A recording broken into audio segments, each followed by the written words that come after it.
Hi! சௌசௌ கூட்டு எப்படி வைக்கிறதுன்னு பார்க்கலாமா? சௌசௌவை நல்லா க்ளீன் பண்ணி எடுத்துக்கணும். பாசிப்பருப்பு 1/4 டம்ளர் எடுத்து குக்கரில் வேக வச்சுக்கணும்.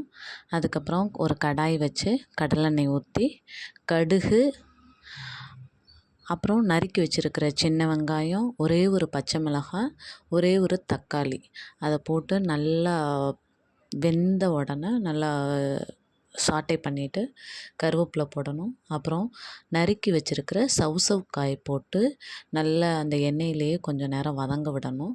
அதுக்கப்புறம் ஒரு 1/4 டம்ளர் தண்ணி ஊற்றி சௌசௌக்காயை அந்த வெங்காயம் தக்காளியோட அந்த நம்ம வதக்குனதோட நல்லா வேக விடணும். சௌசௌக்காய் நல்லா வெந்ததுக்கப்புறம் நம்ம வேக வச்சுருக்கிற பாசிப்பருப்பு போட்டு மஞ்சள் தூள் போட்டு அந்த குக்கரை கழுவி அதில் ஊற்றி நல்லா கிண்டி விடணும்.